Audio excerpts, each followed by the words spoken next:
우리의 결혼 생활은 내가 꿈꿨던 아름다운 항해가 아니었다. 미친년, 지랄하고 자빠졌네. 제발 신경정신과에 가봐. 병신 육갑하고 있네. 병원이 급한 건 너야. 이미 엉망으로 헝클어지고 결단난 인생이었지만 사별은 생각조차 하기 싫었다. 죽음은 삶의 끝에 오는 것이 아니었다. 우리가 서로 수없이 다투며 소리 질렀던 방자한 시간 속에 음용술에 웅크리고 있었던 거다. 아내의 유서는 너무나 짧고 절박해서 마치 외마디 소리처럼 나의 가슴을 찔렀다. 끝까지 사랑합시다. 그리고 아내에게 가만히 속삭인다. 끝까지 사랑합니다.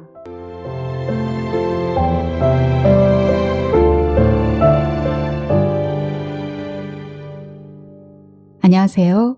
하루하루 소리를 담다 하소담이에요. 하소담을 찾아주신 여러분 환영합니다. 오늘은 지난번에 소개해드렸던 유해숙 작가님의 작품 더 소개해드릴까 합니다. 작가님의 소설집인 장미 주유소에 실린 돌아오라 소렌토로 준비했습니다. 오늘 소개할 소설은 사별하는 순간의 아픔을 남편의 시선으로 그려내고 있는데요. 어머니의 마지막 말이 더욱 아픔을 자아냅니다.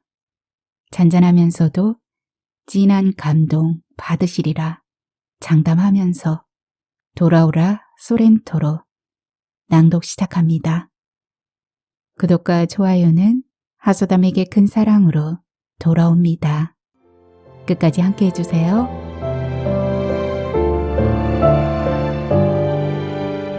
돌아오라 소렌토로 유해숙. 아버지는 한스러운 일이 생길 때마다 항상 나이를 들먹이곤 했다. 내 나그네 길의 세월이 61년이외다. 아버지는 이제 더 이상 나이를 입에 올리지 않는다. 62살에 세상을 떠났기 때문이다. 내 나이 36살이다. 오늘 아내를 산에 묻고 왔다. 영정 속의 아내는 너무 젊고 아름다워서 그녀를 한 번도 보지 못한 사람조차 그 앞에서 말없이 눈물을 흘렸다. 마치 짐작이라도 하고 있었다는 듯 쓸쓸한 미소를 머금은 입술이며 고통을 깊숙이 감춘 눈망울, 침착하고 고요한 안색은 삶이 주는 모든 슬픔을 받아들일 준비가 된 것처럼 보이는 얼굴이었다. 사진은 지난해 10월 아내의 31번째 생일날 성모도에 놀러 갔다가 돌아오는 길에 아파트 상가의 사진관에서 찍은 것이다. 아내는 그날따라 검정 원피스를 입었고 가슴에는 가느다란 금빛 체인을 늘어뜨렸으며 앙갈색의 숨많은 머리를 등 뒤로 풍성히 풀어내렸다. 하늘이 유난히 맑고 푸르러 바람조차 푸르고 눈부시던 그날, 긴 머리칼을 해초처럼 나붓거리며 바닷가를 뛰어다니던 아내의 모습이 눈에 선하다. 황금빛 억새를 흔드는 어류정 저수지의 바람처럼 울려오던 아내의 노랫소리가 자꾸 귓가에 맴돈다. 그 소리가 하도 또렷해서 숨이 막힌다. 아름다운 저 바다와 그리운 그 빛난 햇빛, 내 맘속에 잠시라도 떠날 데가 없도다. 어쩌면 그때 아내는 내 마음에 지워지지 않을 자국을 남길 작정으로 혼신을 다해 노래를 불렀는지 모른다. 마음은 시들고 기억도 세월 따라 흐릿해져 한없이 눈부셨던 입맞춤도 빛나던 맹세도 지나가는 불빛처럼 가뭇없이 사라지겠지만 목소리는 늙지도 시들지도 않고 기억의 골짜기에 부딪혀서 자꾸 되돌려 오기 때문이다.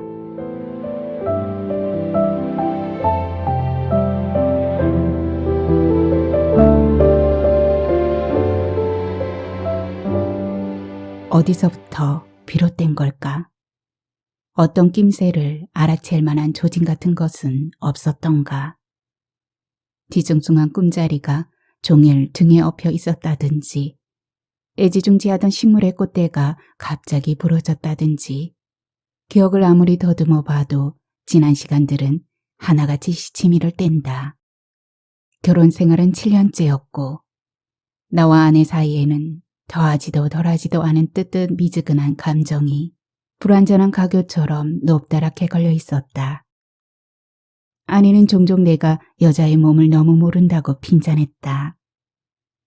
지리학과 출신이 어떻게 성감대 하나도 제대로 못 찾아. 장님도 그보단 낫겠다. 당신은 혼자 뛰는 단거리 경주에 기껏 머리칼이나 들쑤셔서 선장 깬 것처럼 머리만 아프게 만들어. 그렇지만 아내는 그런 내 더듬질이 싫지 않았던지 잠자리 뒤엔 늘 달콤한 잠에 빠져들곤 했다. 그날 아침도 마찬가지였다. 핸드폰에서 개선 행진곡이 흥겹게 흘러나왔을 때 나는 회의실을 막 빠져나와 현장으로 출발하려던 참이었다.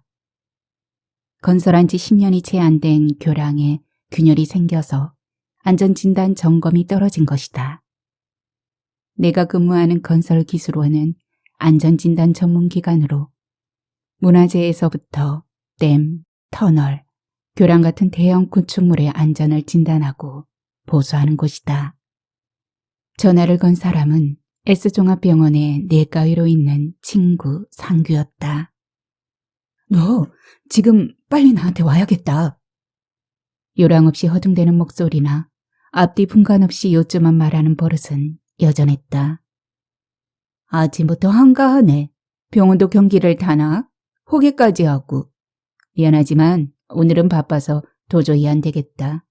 춘천 쪽에 안전점검이 있어. 미친 새끼. 제 집구석 무너지는 줄 모르고 맨날 그놈의 안전점검은 무슨 개뿔 같은 안전점검. 여러 소리 말고 당장 뛰어와. 상규는 급기야 소리를 질렀고 나는 얼떨떨해서 전화기만 꼭 쥐고 있었다. 무슨 일로 그래? 넌 마누라가 이 지경이 되도록 도대체 뭐라고 자빠져 있었던 거야? 식도까지 왔어, 식도. 이 정도면 말기야, 말기. 내 참. 상규는 더 이상 말을 잇지 못했다. 식도, 말기 라는 말이 뇌리에서 붉은 물감처럼 퍼지며 심장이 사납게 뛰었다. 허둥지둥 택시를 잡아 타고 운전사에게 병원 이름을 대고 나서야 눈앞이 흐려지기 시작했다. 병원의 나무들은 귀신이라도 들린 듯 울긋불긋했다.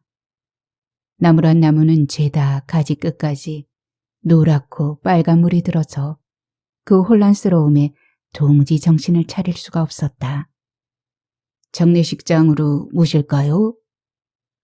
차가 정문에 들어서자 룸미러로 나를 흘끔거리던 운전사가 낮은 목소리로 물었다. 나는 대답 대신 손으로 본관 건물을 가리켰다. 먼저 상규를 찾았다. 아주 불운한 케이스야. 그동안 자각 증상이 거의 없었던 건 초발 부위가 위가 아니어서 그래. 복강에서 생긴 암이 위 내부로 서서히 침투한 거지. 암도 인간을 닮는지 갈수록 간교해져. 담당 과장의 말로는 식도까지 먹은 상태라 남은 방법은 항암제 투여인데 가장 악질적으로 말을 안 들어먹는 게 또 위암이야. 오죽하면 위암을 신의 영역이라고 했겠어. 상규는 어느새 눈빛도 목소리도 호라비를 대하듯 연민 어린 태도로 바뀌어 있었다. 나는 의자에 털썩 주저앉았다. 지난 시간들이 거대한 해오리 바람처럼 나를 휘감았다.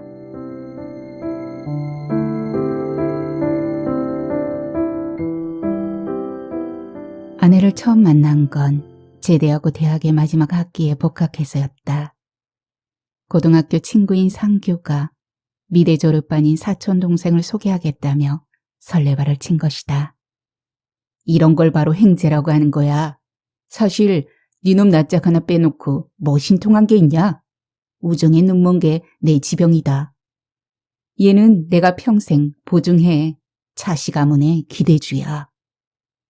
12월의 추운 저녁이었고 캐럴이 지루하게 흐르던 학교 앞의 조그만 카페였다. 친구에게 바짝 매달려온 자그마한 여자는 나와 처음 눈이 마주치자 더 익은 자두같이 시퍼런 얼굴로 웃어 보이려고 애썼으나 뺨이 얼어서인지 얼굴만 어색하게 실룩이다 말았다. 얼굴이 어은 탓도 있었지만 여자의 표정은 한마디로 야무졌다.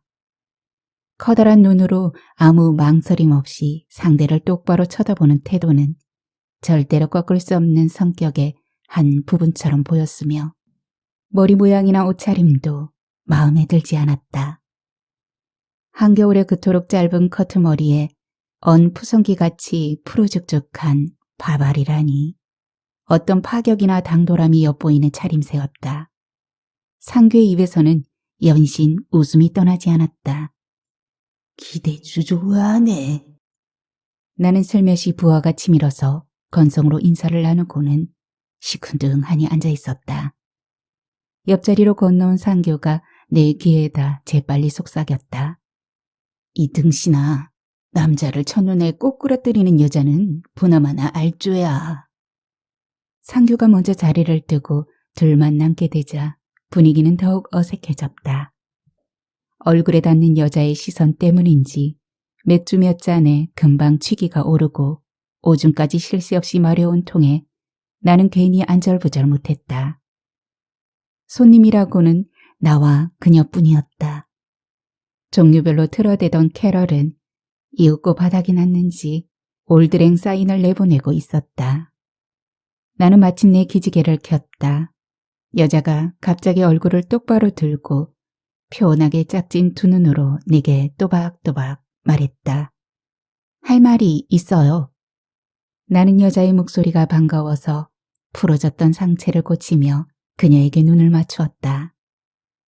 기영 씨를 책임질 일이 있어요. 책임이라뇨? 엉뚱한 소리에 놀라서 재채기를 하듯이 튀어나온 내 말을 그녀는 태연하게 받았다. 결혼해야 해요. 그런 괴이적인 고백은 처음이었다. 더구나 여자는 진주만해라도 출격할 조종사처럼 비장한 표정으로 가미가제라는 칵테일을 홀짝이던 중이었다. 사랑이 아무리 전염성 강한 급성 인플루엔자 같은 것이며 결혼이 은박지처럼 얇고 가벼워졌다고는 하나 처음 만난 사이에 결혼이라니. 전생의 인연을 더듬어온 무녀 나부랭이도 아니고 지중해 흘린 헛소리에 묻어온 작부도 아닌 터에 참으로 황당하기 짝이 없는 선언이었다. 나는 갑자기 정신이 번쩍 들면서 상대방에게 호기심이 생기기 시작했다. 자세히 보니 여자의 얼굴은 몇 군데 마음을 끄는 구석도 있었다. 짝눈이긴 해도 맑고 서늘한 눈동자에 눈썹 또한 그린 듯이 가지런했다. 여자는 남아있던 칵테일을 마저 비우고 나서 말했다. 기영 씨를 지켜본 지 오래됐어요. 학교엔 이미 소문이 쫙 깔렸어요. 내가 진작 상표 등록을 해놨거든요. 상표 등록이라뇨? 웨딩 디자인 공모전에 출품한 청첩장에다 신랑 측 이름으로 기영 씨를 올렸어요. 신부는 물론 저죠. 만나는 여자가 있었던 것도 알아요. 내가 아는 바로는 개 주기가 더더덜도 아닌 딱 3개월이에요. 기영 씨가 16번째던가? 올해의 주 타깃은 복학생이고 신검까지 전부 완료했다는 소문이에요. 여러 종류의 남자들과 사귀는 것이야말로 인생을 편식하지 않는 방법이라고 공경연이 주장하는 애거든요. 나는 말문이 막혔다. 헤어진 빨강머리에 대한 정보까지 주르르 꿰고 있는 걸 보면 꽤나 주도 면밀한 접근이었다. 효미는 활달하고 매력적인 애였다. 그녀는 미키루크를 빼박은 내 용무에 반했다며 단숨에 접근해왔고 정확히 3달 만에 나의 엉치뼈를 힘껏 걷어찼다. 낙담과 분노 사이를 오르내리던 신열, 결단과 미련의 틈바구니에 끼어들던 통증, 실연의 고통은 확실히 유행성 독감보다 더 지독했다. 나는 얼마 사이에 홀쭉해진 뺨을 겸연쩍게 쓰다듬었다. 되게 예쁜 여자에게 실현당한 남자들은 다음번엔 취향을 확 바꿔서 머리 쪽으로 간다던데요.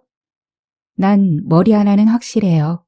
4년 동안 과 수석을 한 번도 놓친 적이 없거든요.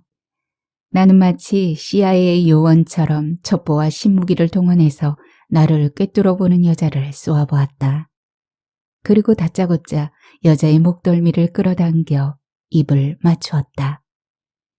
더 이상 멍청하게 보이고 싶지 않은 까닭도 있었지만 방금 거래가 시작된 흥정거리 기세부터 꺾어놓고 싶었기 때문이다. 그러나 여자의 움직임도 만만치 않았다. 동시에 마중 나온 뜨겁고 미끈거리는 물체가 내 입술을 재빨리 헤집고 들어왔다. 여자의 혀는 보드카를 넣은 초콜릿 시럽처럼 알큰 쌉싸름했다. 조사를 하려면 제대로 해. 너도 내놓은 잡식 동물이야. 나 때문에 신세 조진 계집애가 몇인 줄 알아? 나는 다시 방광이 터질 듯이 다급해진 요의 때문에 여자를 밀어내며 퉁명스럽게 말했다. 마지막으로 신세 조질 계집애가 바로 이 차미종이라는 것만 잊지 말아요.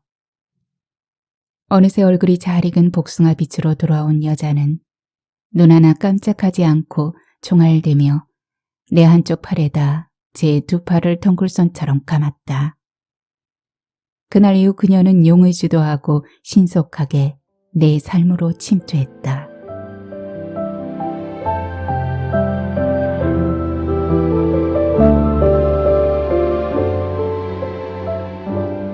입원한 아내는 매사에 까탈을 부렸다. 환자복이 몸에 맞지 않는다고 불평하고 창가에 있는 자리가 아니어서 답답하다고 툴툴거렸으며 옆자리의 환자가 코를 고는 바람에 잠을 못 잔다고 짜증을 냈다. 며칠에 한 번씩 나오는 병원비 청구서를 꼼꼼히 훑어보며 검사 항목을 낱낱이 체크하는가 하면 구내 매점에서 물건을 살 때도 반드시 상표부터 따졌다. 그게 먼지가 덜 나고 냄새도 좋아. 저게 천연이고 영양이 더 많아. 미용 티슈 하나, 주스 한 병을 사면서도 매번 잔소리였다. 문병객들도 일일이 챙겼다. 아파트에 사는 또래의 이웃 연하문 명이 몰려왔을 때도 마찬가지였다. 조를 짜서 하루에 한 명씩만 와. 이렇게 한꺼번에 들이닥친 걸로 눈도장 찍었다고 그냥 넘어갈 생각하지 마. 내가 기억력 하나는 확실한 거 알지? 여자들은 병명을 이미 알아서인지 글썽이는 눈물을 감추기 위해서 아내의 말에 애써 웃으며 무한한 체했다. 수술조차 필요 없는 초기 위암이라고 둘러댄 내 말을 아내는 굳게 믿었다. 걱정 마. 거뜬히 이겨낼게. 그동안 당신하고 코피 터지게 싸운 경력이 얼만데 백전도장의 사전엔 승리뿐이야. 아내는 자신만만한 얼굴로 불안스레 허둥대는 나를 오히려 위로했지만 헐렁한 자루 같은 환자복을 걸친 모습은 백전도장은커녕 포로로 잡힌 어린 병사처럼 후줄근하고 애처로웠다. 우리의 결혼 생활은 내가 꿈꿨던 아름다운 항해가 아니었다. 양손에 글러브를 끼고 악착같이 승부를 겨룬 사각의 링이었다. 신혼여행에서 돌아온 아내의 태도는 180도로 달랐다. 그녀가 그동안 내게 보여준 아량과 헌신은 일정 기간 동안 베푼 사은행사 같은 것으로 곧 바닥을 드러낸 것이다. 우리는 둘 다 직장을 가졌고 아내는 당연한 듯이 청소며 빨래며 장보기며 식사까지 순번을 정했다. 그 새로운 규칙을 가운데 두고 반발한 나와 아내는 끝없이 실랑이를 벌였다. 그녀는 실랑이 정도가 아니라 필승주의여서 비협조적인 나를 거세게 몰아붙였다. 아내는 귀가 시간도 정했다. 이미 서로의 시간은 한 다발로 묶여있기 때문에 예금 통장과 마찬가지로 공동 관리해야 한다는 이유였다. 양가의 방문이나 각자 방문객에 대해서도 횟수와 시간을 동일하게 배정하려 했다. 평등을 원칙으로 하지 않는 결혼 생활은 종속관계에 지나지 않으며 따라서 자질구레한 세목부터 지켜나가야 한다는 것이다. 부부싸움 끝에 어머니가 양차의 본분에 대해 간곡히 타일은 인내며 양보며 부드러운 혀가 뼈를 꺾는다와 같은 일반적인 금언에도 아내는 심한 알레르기를 일으켰다. 인내는 약자의 침묵이고 양보는 제 몫을 빼앗기는 행위이며 부드러운 혀는 상대의 뼈를 꺾기 전에 제 무릎을 먼저 꺾는다는 주장이었다. 식성도 달랐다. 내가 좋아하는 생선을 아내는 싫어했고 그녀가 즐겨 먹는 육류는 내가 질색을 했다. 잡곡밥과 쌀밥의 대결, 초저녁잠과 새벽잠의 대항, 심지어는 서로 요구가 다른 실내 온도 때문에 창문을 붙잡고 고래고래 소리를 지른 적도 한두 번이 아니었다. 더워, 문 좀 열어. 추워, 그만 닫아. 매사에 버팀과 겨름의 연속이었다. 한 번은 밤늦게 몰려온 친구들에게 아내는 정색을 하고 말했다. 기영 씨는 이제 독신이 아니에요. 참이종과 합병했다고요. 친구들은 내 가엾고 서슬푸른 합병의 처지를 이해했는지 더 이상 나를 불러내지도 밤늦게 쳐들어오지도 않았다. 내 삶은 점점 더 적막해지고 무미해져 갔고 싸움도 점차 돌을 더해갔다. 미친년, 지랄하고 자빠졌네. 제발 신경정신과에 가봐. 병신 육갑하고 있네. 병원이 급한 건 너야. 우리는 드디어 서로 정신과 몸까지 걸고 넘어지며 마구잡이로 폭언을 퍼붓고 주먹질도 서슴지 않았다. 다소 거친 몸짓이나 서로 간의 이해를 구하는 언쟁 수준이 아닌 아예 사생결단을 낼 듯한 싸움이었다. 우리는 미숙한 데다 너무 달랐다. 다르다는 건 그만큼 먼 길을 돌아가야 비로소 만날 수 있다는 뜻인데 우리에게는 그런 애둘러가는 지혜나 참을성마저 없었다. 심한 몸싸움 끝에 아내의 왼팔 요골이 골절된 날 그녀는 드디어 이혼을 선언했다. 야, 이기영, 부러진 건 내 팔이 아니라 바로 네 인생이고 이 지랄 같은 결혼이야. 양쪽 어머니들의 중재도 소용이 없었다. 종이처럼 쉽게 지워지는 시기라 하여 결혼 1주년을 지어온 시기라고 부른다지만 참으로 어처구니 없는 결정이었다. 그렇게 지긋지긋하게 싸워서 얻으려 한 결론이 서로에게서 놓여나는 게 아니었던 사람들처럼 우리는 이혼 합의서에 서명 날인을 하고도 한동안 더 끔찍하게 싸웠다. 3개월의 서류 제출 기간을 앞두고 아내는 친정으로 가버렸다.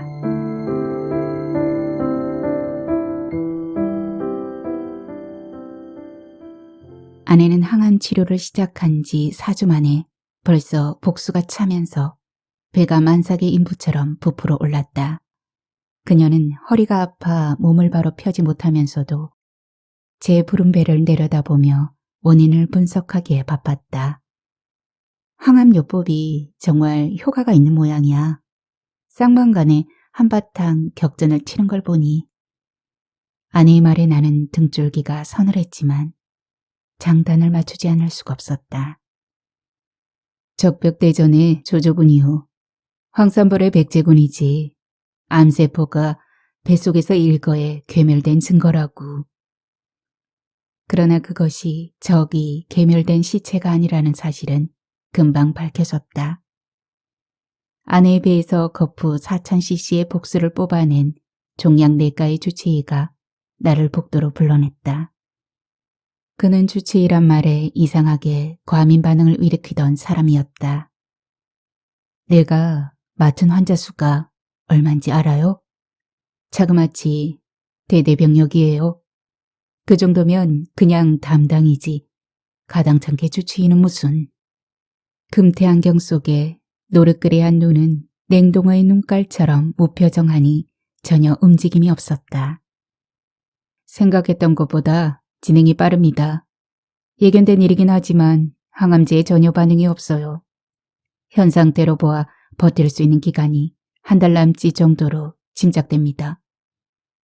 그는 아무 기복이 없는 목소리로 덤덤하게 말했다. 어떤 위로의 인사도 염려의 말도 덧붙이지 않았다.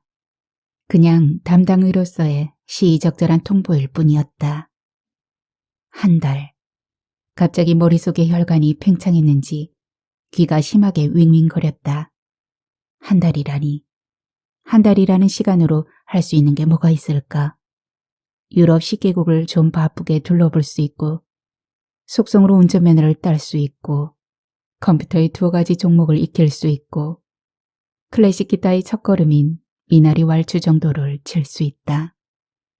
그러나 생명을 접어야 하는 사람에게 그건 무섭게 촉박한 시간이다. 꼬박 하루 동안 생각했지만 입은 더 단단히 얼어붙고 머릿속은 휑하게 비어갔다. 아내의 팔다리를 주무르는 손에 힘이 빠지면서 발을 딛는 느낌이 땅속으로 꺼지듯이 아득했다. 아내에게 뭐라고 말할 것인가? 갑작스레 벼랑 끝으로 떠밀듯이 당신 말이야. 살 날이 한 달 정도밖에 안 남았대. 전혀 희망이 없다는군. 어디 가고 싶은 데 없어? 만나고 싶은 사람은? 나는 태어난 얼굴로 그런 말을 짓거릴 자신이 없었다. 아테네의 사신처럼 마라톤 평원을 달려와 마지막 전환을 남기고 그 자리에서 즉시 숨이라도 끊어진다면 모를까. 이대로 날짜만 흘려보내면 어쩌는가. 지금 걔한테는 하루가 1년일세. 곁을 지키는 장모만 둥둥 걸음을 칠 뿐 별다른 대책 없이 또 하루가 지났다. 보다 못해 장모가 나섰다. 승희 애미야. 기대했던 것보다 치료 결과가 실망스럽단다. 아무래도 준비를 해야 할까 보다. 그렇다고 희망을 버리지 않은 게 아니고 그냥 만일에 대비하자는 거다. 마음을 단단히 먹고. 장모가 목맨 소리로 띄엄띄엄 말하자 아내는 눈을 크게 뜨고 숨을 몰아쉬며 나를 쳐다보았다. 겁에 질려서 더욱 두드러진 짝눈이 비명이 터져나올 듯한 입이 나를 한동안 노려보았다. 나는 그 눈길을 맞받을 수가 없어 장모의 등 뒤에 숨어서 내 비겁함을 저주하며 주먹만 힘껏 들어쥐었다. 아내는 결국 시선을 멀리 창밖으로 보냈다. 내 비겁함은 진작 들통났어야 했다. 대학 동창회 나가서 효미를 다시 만난 것은 아내와 이혼 수속을 밟던 중이었다. 3년 만에 만난 효미는 몸의 살이 제법 오르고 머리 색깔마저 연갈색으로 바뀌어서 전혀 딴 여자처럼 보였다. 기영씨, 그동안 정말 내 맘에 쏙 들게 변했구나? 그녀는 웬일인지 나를 호들갑스럽게 반겼고 나 또한 그녀의 수작이 가뭄더위의 한 줄기 소나기처럼 반가웠다. 사랑을 믿지 않는 계집과 이혼 대기 중인 허탈한 사내의 수작은 심각할 것도 애틋할 것도 없이 육체의 부싯돌로 일으킨 한시적인 불꽃에 불과했으나 어리석은 열정만큼은 분별 없이 빠져들었다. 어느 날 효미는 갑자기 소식을 끊었다. 그리고 얼마 뒤에 그녀 일가가 캐나다로 이민을 한 사실을 친구로부터 전해 들었다. 친구는 묻지 않는 말까지 곁들였다. 걔들 부부 불임치료 중이었대. 남자가 중증의 무정자증이래나? 그녀는 이미 모든 준비를 끝내놓고 떠나기 전에 마지막으로 고국의 문화재와 사적지를 둘러보듯이 옛 파트너를 잠시 만나 기념행사를 치른 것이었다.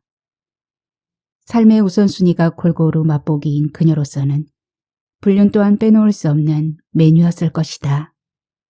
육체의 습관이란 중독성이 강했다. 충격은 생각보다 커서 이번에는 엉치뼈가 아니라 등뼈가 통째로 부서진 듯한 고통을 맛봐야 했다. 그 고통은 유의를 빼앗긴 어린아이의 분노를 그대로 닮은 것이었고 전혀 제어할 수가 없었다. 나중에는 떠난 그녀가 지고지순한 사랑이라도 되듯 안타까움에 미칠 지경이었다. 동창의 해외 지부를 통해 어렵게 알아낸 전화번호로 그녀에게 무작정 전화를 걸었다. 효미는 갑자기 낯선 주거 침입자라도 맞닥뜨린 듯이 공격적인 반응을 보였다. 웬일이야? 그녀의 날선 목소리를 듣자 내 입에서는 생각지도 않은 말이 튀어나왔다. 전속 시네리가 필요하지 않냐? 잠시 침묵이 흐른 뒤에 그녀가 짤막하게 대답했다. 치사한 새끼, 주제에 캐고 다니기는. 물어뜯을 듯한 말투였다. 나는 나지막하게 말했다. 거기서는 군입질을 가려서야지. 그렇게 걸신 들린 듯이 처먹다간 에이즈가 널 먹어치울 거다. 원치 않은 방향으로 가고 있었지만 이미 사태는 걷잡을 수가 없었다. 이번에는 뜸들이지 않고 곧바로 대답이 건너왔다. 걱정 마. 내가 먹은 음식 중에서 가장 핫질이 너였어. 허접 쓰레기. 그래, 이 더러운 쓰레기통 같은 년아. 전화는 거기서 끊겼다. 효미와 통화한 뒤에 나는 더 깊이 추락했다. 어느 날 밤인가는 술에 잔뜩 취해 골목길에서 쥐약 삼킨 개처럼 토약질을 하다가 고개를 들어보니 바로 코앞에 불을 환히 켠 건물이 있었다. 식당과 카페와 노래방과 주점들 사이에 바짝 옆구리를 붙이고 있는 작은 교회였다. 교회의 담벼락은 방금 내가 개어놓은 토사물로 너저분했고 출입구는 취객들의 방뇨로 지린내가 진동했다. 디오니소스가 강림했군. 나는 지중에도 그런 곳에 교회가 있다는 사실이 너무 우스꽝스러웠다. 아마도 담임 목사는 박쥐처럼 교활해서 야행성의 나방 같은 영혼들이 밤길을 배회하다가 그곳으로 가끔 날아든다는 걸 아는 것 같았다. 그곳은 일종의 먹이 사냥터였다. 한 마리의 얼룩나방처럼 나도 불빛을 따라 건물 속으로 이끌려 들어갔다. 건물의 내부는 길다랗고 조붓한 것이 방금 헤매다 온 골목길 같았다. 뒷자리 나방들 틈에 나도 끼어 앉았다. 마치 대합실에 놓인 듯한 긴 의자에 사람들이 가득 앉아 있었다. 앞자리 어디선가 향긋한 꽃냄새가 풍겨왔다.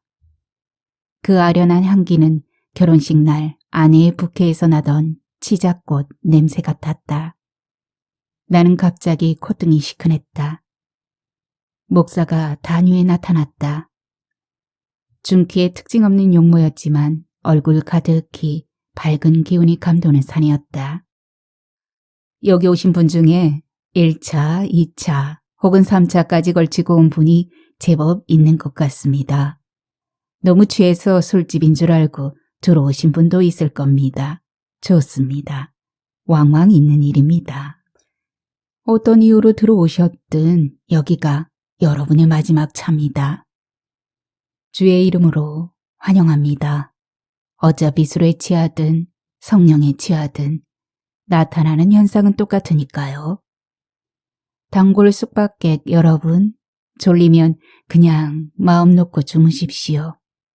거리보단 여기가 훨씬 안전합니다. 목사의 말에 누군가가 허파에서 바람이 빠지듯이 흐흐 웃었다. 내 입에서도 웃음이 비어져 나왔다. 야밤중에 술에 취해서 그런 이상한 장소에서 듣는 설교는 꼭 도깨비에 홀린 듯이 얼떨떨했다. 목사의 음성은 따뜻하고 부드러웠으나 비유는 차갑고 날카로웠다. 미풍으로 다가와서 거센 풍랑을 일으키는 사람이었다. 오늘 도심에 있는 B호텔에서 대형 화재 사건이 발생했습니다. 불이 난 시각은 오후 6시경으로 잠자리에 들기엔 이른 시간이었음에도 불구하고 많은 희생자가 발생했습니다. 나는 그 대목에서 술이 확 깨면서 정신이 번쩍 들었다. 불이 난 그 호텔은 나도 여러 번 들렀던 곳이다.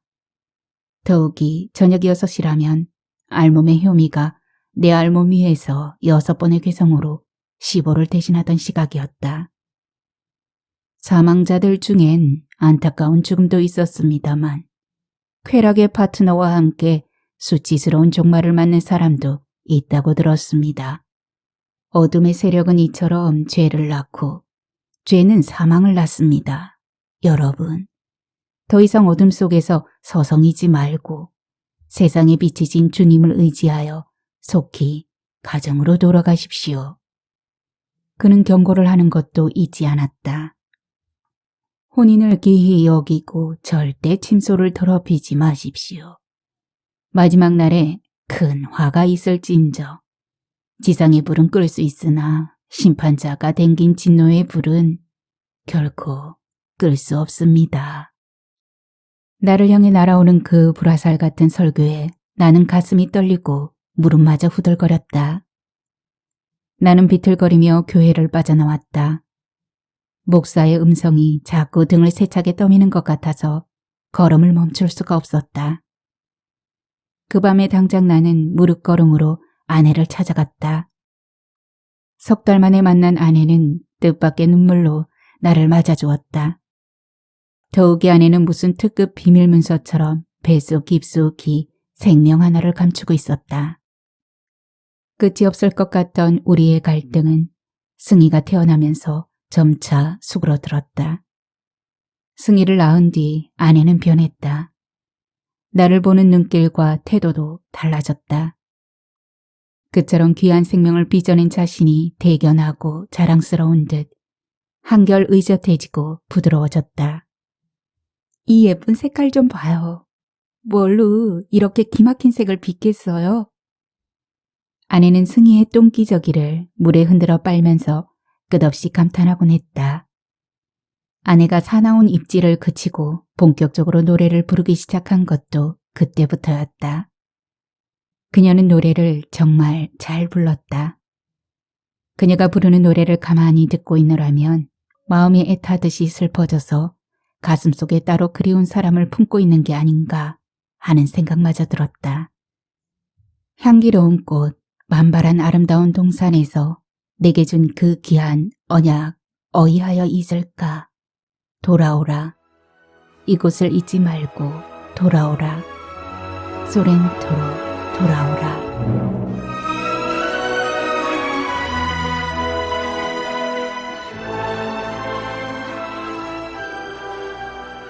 아내가 보고 싶어한 사람은 한 사람이었다. 혜자. 평소에 한 번도 얘기가 없었던 사람이었고 물론 처음 들어보는 이름이었다. 혜자는 마르고 키가 컸으며 한쪽만 커플진 눈이 어디서 본 듯한 얼굴이었다. 그녀는 아내의 발치에서 아내의 부은 발을 쓰다듬으며 울었다. 삶의 곡절에 마음이 갈갈이 찢긴 사람에게서나 흘러나올 법한 그런 울음이었다. 그녀는 좀처럼 울음을 그치지 않았다. 말이 어느 틈에 전부 울음으로 바뀐 사람 같았다. 그녀는 아내의 발을 눈물로 흠씬 적셔놓고 어두워진 뒤에야 돌아갔다. 초등학교 4학년 때 아버지가 시골 공원에서 더부살이 하던 여자의 딸을 데려왔어. 그의 엄마가 갑자기 죽었기 때문이야. 혜자는 몸이 약한 어머니를 도와서 심부름을 재바르게 하는 데다 총명하고 속이 깊어서 부모님의 사랑을 듬뿍 받았어. 우리는 자매처럼 사이좋게 자랐지. 혜자는 나보다 한 살 위였지만 같은 해에 나랑 같은 대학에 들어갔어. 아버지는 입학 선물로 둘을 유럽 배낭 여행까지 보내주었어. 이태리 여행 중에 들렀던 소렌토는 정말 아름다운 곳이었지. 가파른 낭떠러지 위에 서 있는 별장 같은 건물들이며 그 아래 펼쳐진 에메랄드빛 바다며 정말 천국 같았어. 그러다가 2학년 여름방학에 농활 가서 일이 생긴 거야. 한 남학생이 밭두렁에서 뱀에 물렸는데 삽시간에 발등이 부어오르고 비명이 터지고 난리가 났어. 나는 발만 동동거리고 서 있었지. 침착한 건 혜자였어.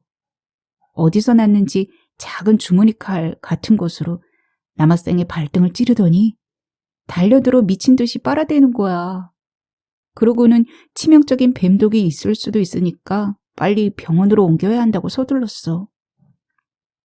순식간에 일어난 일이라 다들 넋이 빠져 있었지. 문제는 그날 이후 그가 혜자에게 단단히 물렸다는 거야. 그는 2달 전에 나와 남몰래 언약식까지 치른 애였거든. 그는 한동안 나와 혜자 사이에서 갈팡질팡 하더니 결국 혜자에게 갔어. 2년 뒤에 아버지가 위암으로 돌아가셨어. 배가 남산만한 혜자가 병실에 풀려왔어. 아버지는 임종 직전에야 혜자가 내 이복 언니라는 걸 밝혔어. 나는 병실에서 미친 듯이 소리를 질렀지. 필요 없다고. 너희 모녀는 어떻게 대를 이어서 남의 것만 훔치느냐고. 몇 년 뒤에 혜자 남편이 교통사고로 죽었을 때도 속으로 그렇게 생각했어. 원래 제 것이 아니었다는 걸 이제야 깨닫겠니 하고 말이야. 아버지에 대한 원망도 혜자 남편에게 털끝만큼의 애정도 남아있었던 건 아닌데 아마도 인간은 배반이라는 것에 필요 이상의 에너지를 쏟아붓는 존재인가 봐. 지가 먼저 깨달았겠지만 사는 게 별것 아니라고 말해주고 싶었어. 인생은 절대 자기 뜻대로 되는 게 아니라고. 그러니까 지나친 슬픔이나 낙심도 오히려 교만이라고. 그동안 언니를 잃었던 것이 많이 힘들었다고. 너무너무 미안하다고. 쭉 그리웠다고. 혜자가 가고 난 뒤에 아내는 혜자에 대해 쉬엄쉬엄 말을 했다. 언니라고 발음하면서부터 아내의 메마른 입술이 떨리면서 야윈 뺨으로 한없이 눈물이 흘러내렸다. 아내는 더 이상 울지 않았다. 그녀는 이제 어떤 방문객도 원치 않았으며 자다 깨다를 반복하면서 처음 낯 익히기를 시작한 어린아이처럼 몇 시간이고 나를 물끄러미 바라볼 때가 많았다. 나는 직장에 휴가원을 내고 종일 아내 곁에 앉아 있었다. 아내가 짧은 잠에서 깰 때 불안해하지 않고 가장 먼저 나를 볼 수 있도록 눈짓이나 손짓 또는 신랄 같은 음성으로도 나를 부를 수 있도록 잠시도 자리를 비우지 않았다. 아내와 눈이 마주치면 나는 조용히 미소 지으며 마음속으로 속삭였다. 미종아, 아무 염려하지 마. 네가 가는 길이 곧 내가 가는 길이야. 아내는 어느 날 꺼져가는 목소리로 내게 속삭였다. 당신을 만날 수만 있다면 상기슭의 한 줌 흙으로든 강가의 몇 방울 거품으로든 상관없어. 아내를 호스피스 병동으로 옮긴 것은 그녀의 요구에 따라 완화 치료를 하기 위해서였다.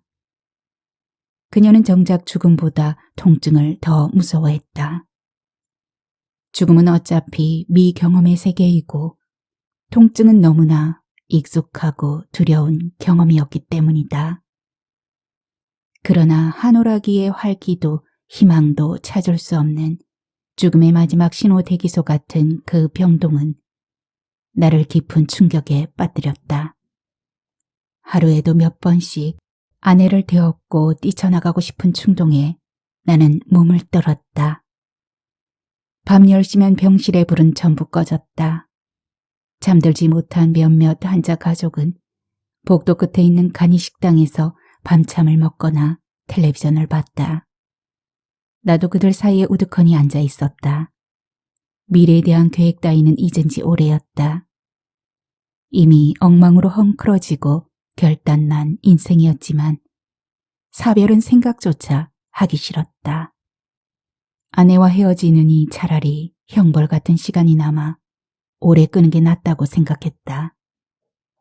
그러다가도 어느 순간 내 생각은 한없이 사악해져서 어차피 회복하지 못할 바에는 한 달이나 혹은 그보다 좀 더 목숨을 연장한다고 해도 아무런 의미가 없을 것 같았다. 차라리 제 갈대로 속히 가서 눕고 나도 내 삶의 자리로 돌아와 편히 슬픔에 잠기고 싶었다. 나는 정말 너무 지쳐서 속히 끝낼 수만 있다면 관 속에 들어가 눕는 쪽이 나라고 해도 상관없을 것 같았다. 그런 비열한 감정들은 걷어내면 걷어낼수록 담처럼 더욱 끈끈하게 달라붙었다. 아내의 임종은 괴롭고 더딘 밤의 끝에 왔다. 눈앞에 드리워져 있던 음산하고 검은 기운, 피가 바작바작 졸아들던 아찔한 고요. 그러나 그런 순간에도 고작 내가 할 수 있는 것은 아내의 입이 마르지 않게 젖은 거즈를 대주며 식어가는 손을 잡고서 괴로운 호흡을 같이 나누는 것뿐이었다. 아내는 눈을 크게 뜨고 나와 승희를 바라보았다. 그녀는 처음으로 아무 조급증도 내지 않는 편안하고 어른스러운 표정을 지었다. 기미까지 바싹 자른 머리에 홀쭉하게 야윈 뺨이 미소년 같았다. 아내는 마음이 놓이는 듯 살며시 눈을 감았다. 눈기로 눈물 한 방울이 흘러내렸다. 나는 아내를 가만히 안았다. 어딘가 깊은 곳에서 땅이 갈라지고 우레치는 소리가 들렸다. 그것이 내 입에서 터져나온 소리라는 걸 안 것은 잠시 뒤였다. 나는 내 비명소리에 놀라 몸을 떨었다. 지극한 슬픔은 지극한 통증과 같았다. 숨을 쉬는 것도 아팠다. 죽음은 삶의 끝에 오는 것이 아니었다. 우리가 서로 수없이 다투며 소리 질렀던 방자한 시간 속에 음용술에 웅크리고 있었던 거다. 헤어지자고 길길이 날뛰던 무지한 시간 옆에서 말없이 지켜보며 냉소를 흘렸던 것이다. 왜 그렇게 분을 내고 소리를 질렀을까? 사랑이란 좀 더 격렬해야 한다고 믿었던 것일까? 서로가 뿌리채 흔들어 존재감을 더 깊고 뚜렷이 새겨야 된다고 알았던 것일까? 슬픔조차 돌처럼 단단하게 얼어붙던 12월의 어슴 새벽이었다. 아내의 유서는 너무나 짧고 절박해서 마치 외마디 소리처럼 나의 가슴을 찔렀다. 생의 마지막 시간을 마주하고서 수많은 상념에 가히 눌리며 부질없는 넋두리라도 늘어놓을만 했건만 한마디로 작별하고 떠난 그 마음이 서운하다 못해 야속했다. 글씨도 잘 쓰려고 애쓴 흔적 없이 글자만이 평소보다 약간 클 뿐이었다. 끝까지 사랑합시다. 이것이 아내의 유서였다. 그 말은 마치 우리의 사별이 내 쪽에서 일방적인 원인을 제공한 양 느닷없는 나무람처럼 들리기도 했지만 한편으로는 간절한 부탁 같기도 했다. 아내는 분명하게 밝혀두고 싶었는지 모른다. 기영씨, 땅에 묻히는 건 내 사랑이 아니라 육체예요. 한순간도 그걸 잊으면 안 돼요? 아내가 가리킨 그 끝은 어디를 말함이었을까? 그녀는 영원히 라는 말 대신 끝까지 라고 했다. 아주 조심스럽게 조금은 주저하는 듯 하면서 감히 영혼을 입에 담기에는 황송하고 분에 넘친다 싶은 겸허한 표현이었다. 그래서 그 말은 그냥 육체의 끝이라고 하는 것처럼 쓸쓸하게 들렸다.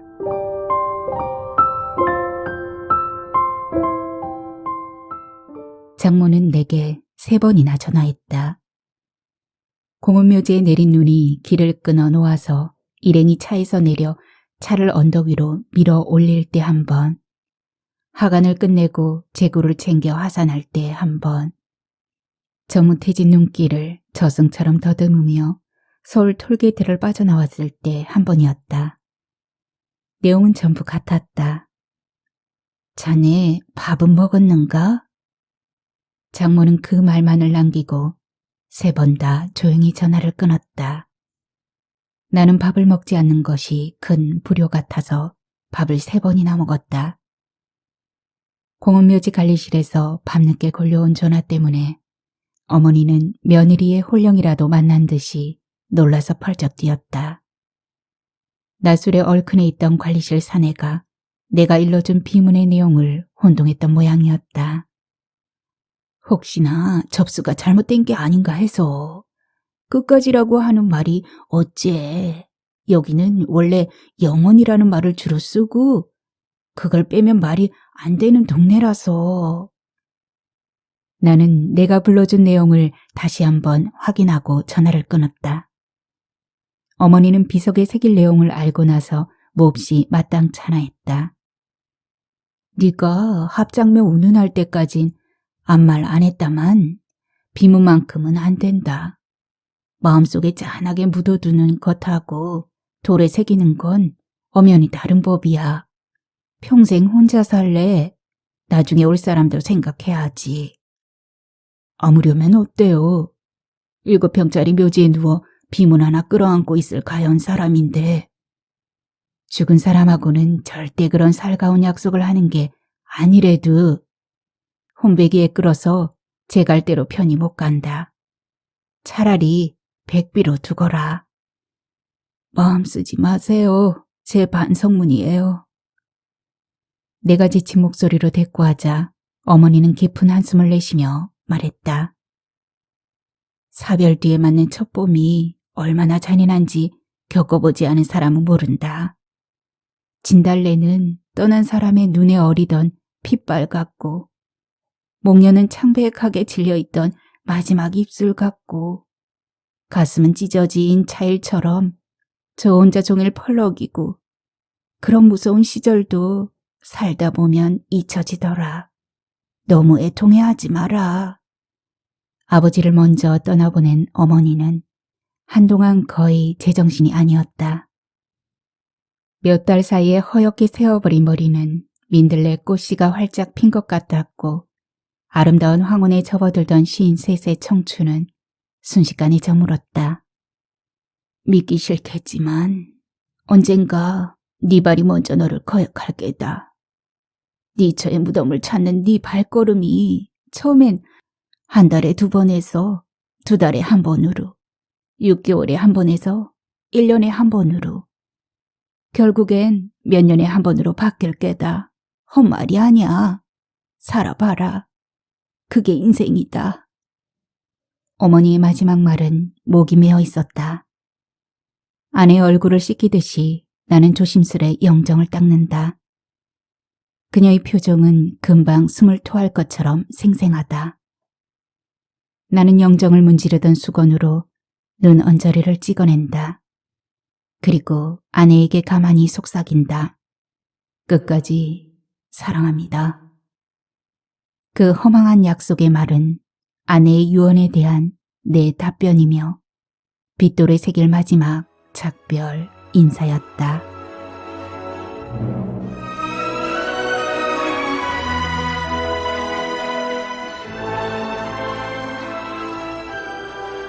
네, 오늘의 낭독은 여기까지입니다.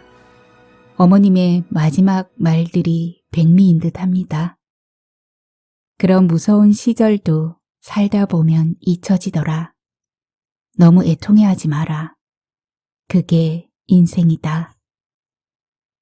네, 그래도 우리는 끝까지 사랑합시다. 네, 하수담은 이만 인사드릴게요. 다음 소설 준비해서 오겠습니다. 편안히 계세요. 감사합니다.